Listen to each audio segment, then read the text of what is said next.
About Whoopi Goldberg because I got so many texts this week because she attacked me the week before. Sure. So everybody was like, "Oh, Bill, I get you're enjoying the karma." First of all, I'm going to talk about this at the end of my show next week, teaser. But there is no fucking thing as karma, okay? Get over that. The world of political discourse has become a battlefield where reasoning and reason often clash with ideological rigidity. This time, Bill Maher took center stage, dismantling Whoopi Goldberg's arguments with his characteristic humor and brutal honesty. The fight wasn't just another celebrity spat, it was a wake-up call for those still clinging to narratives that crumble under scrutiny. Just understand that part of our sorry racial history in this country is that the point of view from a black person is often going to be very different and sometimes shocking. Maher has built his name on challenging both sides of the political spectrum, but his latest clash with Whoopi Goldberg was something else, while Whoopi tried to hold her ground with the same progressive rhetoric often seen on The View. Maher countered with facts exposing contradictions that left Whoopi scrambling.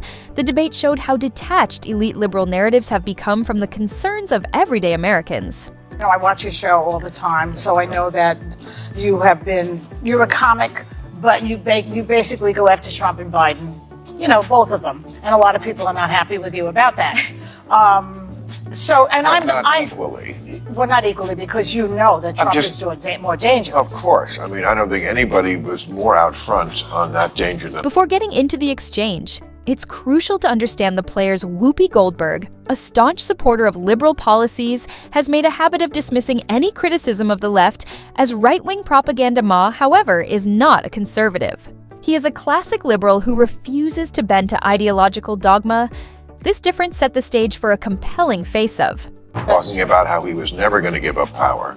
Long ago, when everybody was laughing at me and said, "You smoke too much pot," and I said, "I smoke just the right amount of pot." Because plainly, I was using the term slow-moving coup before he was elected the first time. That's right. I said, this guy is never going to concede power. It's impossible to imagine him going, "Oh, I lost." It all started when Whoopi downplayed worries about crime, the economy, and the struggles of working-class Americans. Maher swiftly pointed out that problems such as inflation and safety affect real people more than performative activism. Whoopi's response, a vague deflection that had nothing to do with Maher's argument. Instead of addressing the point, she resorted to old talking points about economic policies that sounded out of touch with reality. Against Biden, because I feel that, not that I have so much power, and you have some more than I do, obviously, but I don't know about that. Are you afraid that you might, influence people who are on the fence? I think you lose all credibility. I do. I mean, my bond with my audience has always been... Ma never wanted to let weak arguments slide, highlighted a key contradiction in Whoopi's stance. He pointed out that progressive elites, particularly white liberals, often claim to champion marginalized groups while ignoring what those groups actually value. Polls show that Black and Hispanic voters are more worried with economic stability and crime than ideological battles on social media. Whoopi's refusal to acknowledge this disconnect only exposed the flaws in her thinking. Yeah. My bond with my audience is you're not going to like everything I say, but I'm saying what I really think is true. Right. That's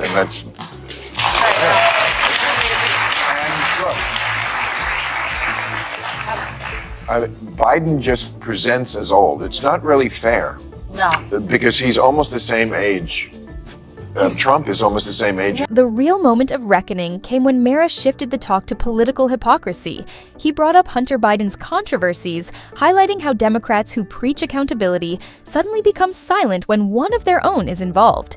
Whoopi, visibly uncomfortable, tried to argue that Biden's actions were being exaggerated, but Ma wasn't letting her off that easily. Doesn't present that way. You look at somebody right away, you can kind of just sum them up. I mean, we are not young, but we don't present as old. Yeah. Biden does. I saw him yesterday making that speech. Yeah. I mean, I'm sorry, he's cadaver-like. But his brain is good. He's still great.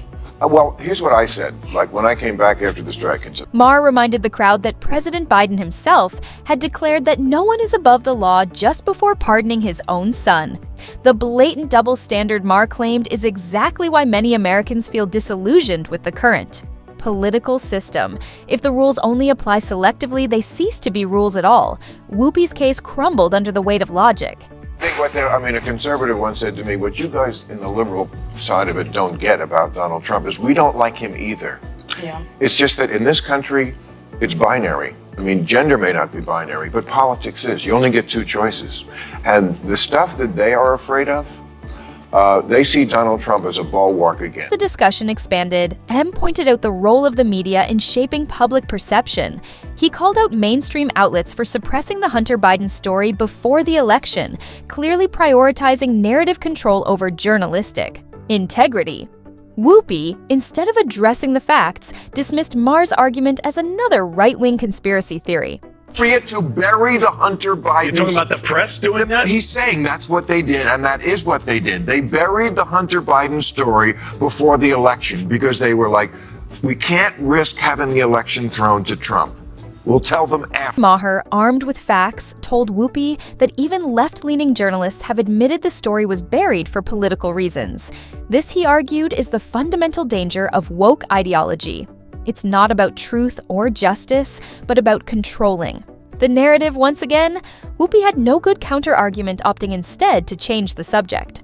I remember Obama had her over to the White House, like in 2013, to hint, hey, spend more time with the grandkids. That would not be a good idea, Ruth. And she didn't take the hint, and she was not in good health, and she stayed too long, and she ruined her legacy and got the Supreme Court now to be a pretty right-wing organization. I said Biden shouldn't do that, but ego. He's Dracula. He has crossed oceans of time to be here, and he's not. The talk then took a broader turn. Maher criticized the progressive movement for creating an environment where questioning their beliefs is treated as hostility. He pointed out that working-class Americans, those whom progressives claim to serve, aren't buying into the extreme narratives pushed by media elites. Whoopi, instead of acknowledging this fact, continued to dismiss valid concerns as mere right-wing rhetoric. M then shifted focus to the changing political landscape, he explained. How the Democratic Party's extreme shift leftward has alienated key voter demographics, including Black and Hispanic Americans. Polls show that these communities are more patriotic, more supportive of law enforcement, and less tolerant of unchecked illegal immigration than white progressives. Yet Democrats continue to cater to elite activists instead of listening to real people. That stuff is a lot closer to the home. It's like my kid is coming home from school and they're not allowed to tell me if they're transitioning. The school is going to take the side of the kid over the parent. Stuff like that.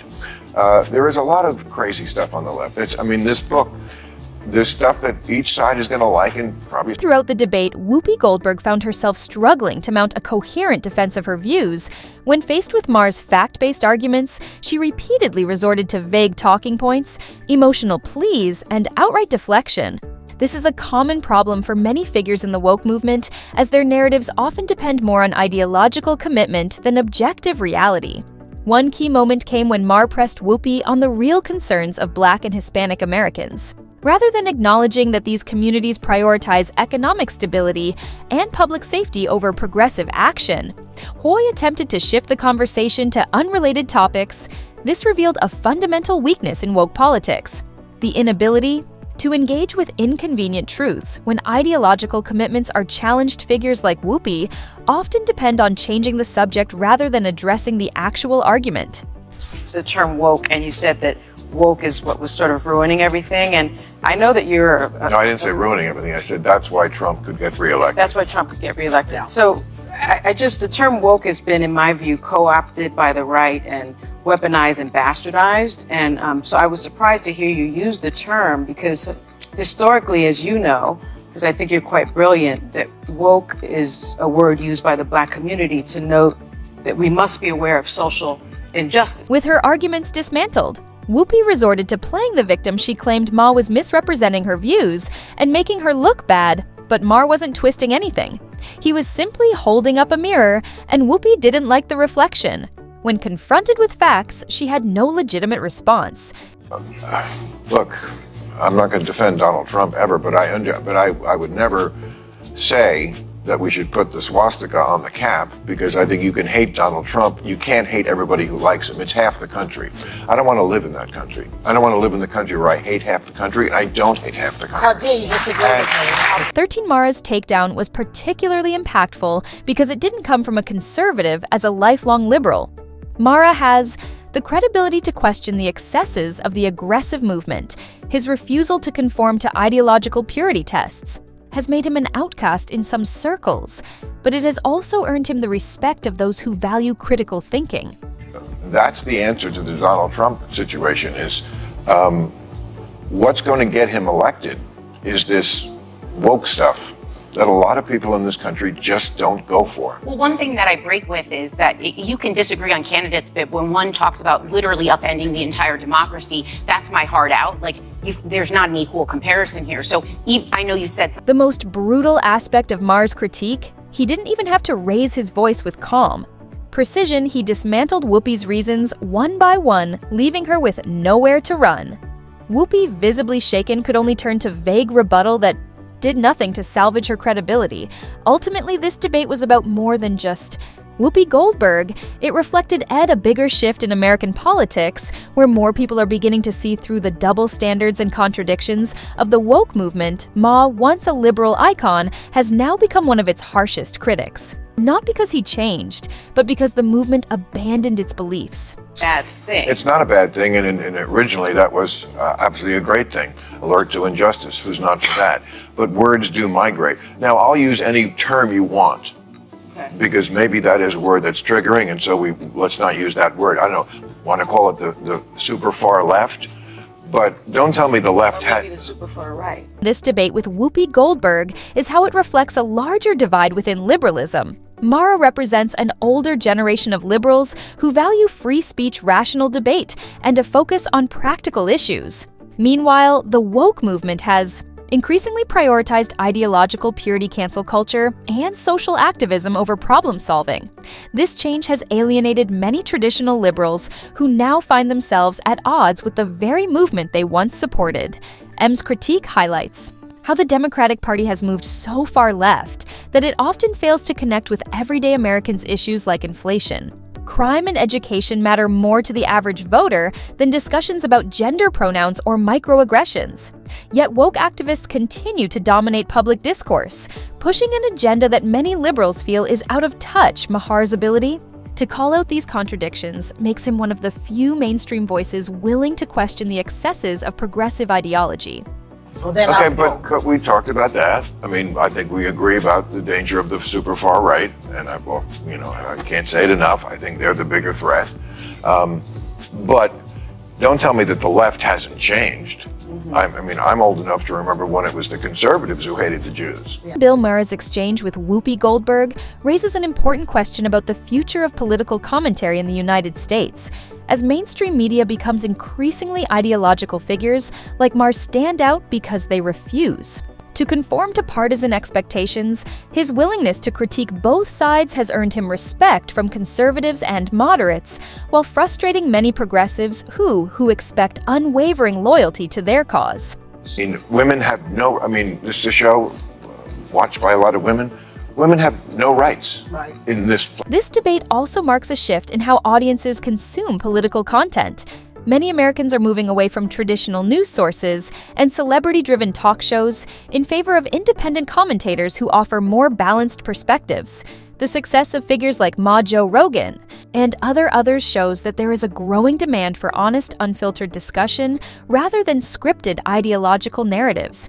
If mainstream networks like The View fail to adapt, they risk losing relevance in an increasingly skeptical and independent-minded media environment. What happens next? If The View and similar platforms continue doubling down on their disconnected narratives, they risk alienating even more viewers.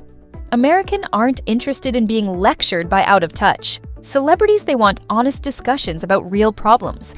Ma has proven that he's ready to provide that, even if it makes him unpopular among ideological purists. That was a joke. But, Too dark. Well, maybe it is, but it's true. If I had any doubt that I was right about the change that's happened in the left, watching people protest for a terrorist organization like Hamas, that straightened me. So, could this debate be a turning point if people continue rejecting performative outrage and ideological purity? The woke establishment may find itself losing ground faster than expected, and if they refuse to listen, Maher's takedown of Whoopi Goldberg might just be the beginning of a much bigger reckoning.